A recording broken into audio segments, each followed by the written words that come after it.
Ils sont 5 qui veulent devenir une star. C'est vous qui les éliminez. Vous êtes le maillon faible. Au revoir.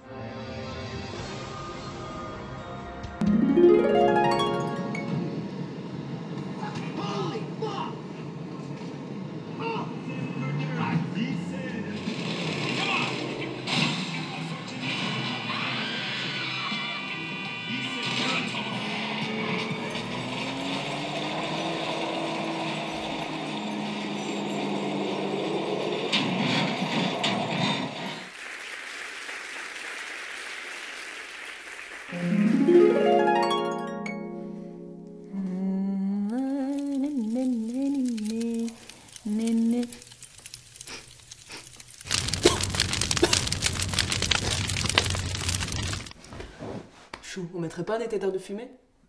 Si, c'est une bonne idée. Oh, regarde! Bah, rien.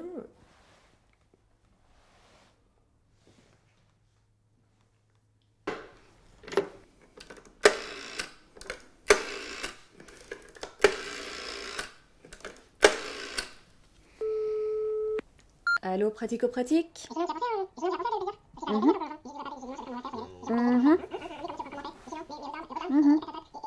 J'arrive tout de suite.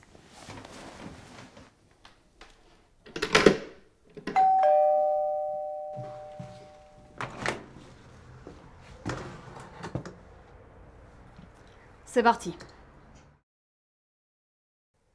Pour réaliser un détecteur de fumée, il vous faut un détecteur, les vis qui vont avec, les chevilles,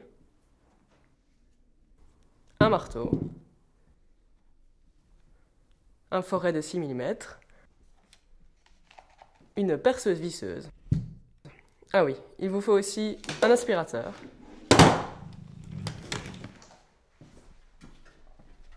et une échelle. Tadam! Nul. Ok, il y a du boulot. Le détecteur.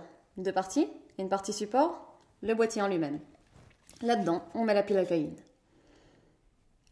Ensuite, on fixe au mur, on clip et on tourne dans le sens sans tire le jet. Après, ça peut varier d'un modèle à l'autre, mais en gros, c'est le principe. Très simple. Et là? Là. Oui. Alors, mieux vaut éviter tout ce qui est courant d'air, salle de bain, cuisine, de le mettre trop près du mur. Donc, on va le mettre là. On place le support là. On trace des petites marques à l'endroit prévu pour les vis. Et c'est fini.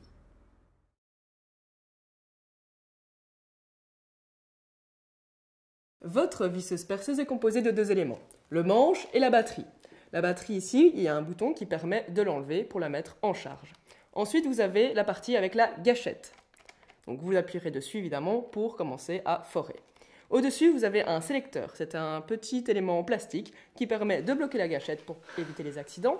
Et ensuite, vous pouvez le positionner sur la droite ou la gauche pour visser ou dévisser.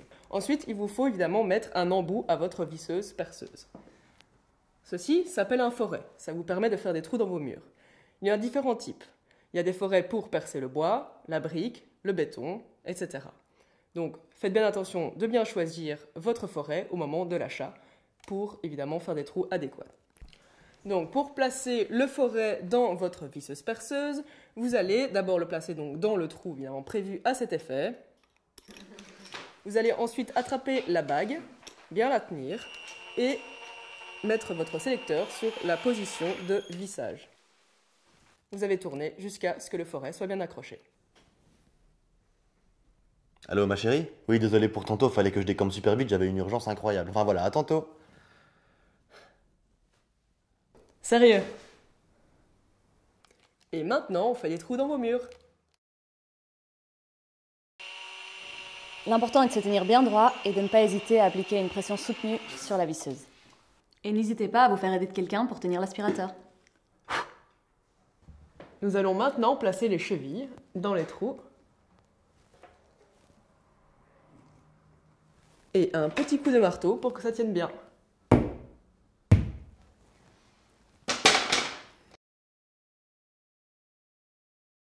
Pour visser, votre forêt ne vous sert à rien. Il va donc falloir changer d'embout. Pour ce faire, vous placez la main sur la bague de votre visseuse perceuse, placez le sélectionneur en position dévissée et appuyez sur la gâchette. Pour choisir le bon embout, il vous faut regarder la tête de la vis. Ici, elle est cruciforme. Je choisis donc un embout qui entre parfaitement dans la tête de ma vis. Il ne vous reste plus qu'à placer l'embout dans votre visseuse perceuse et à visser. Disposez le support sur les chevilles, dans le trou, vous vissez.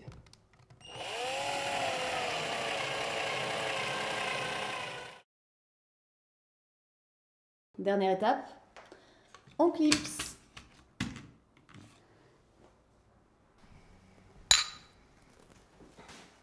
Eh ben, merci aux Pratico Girls.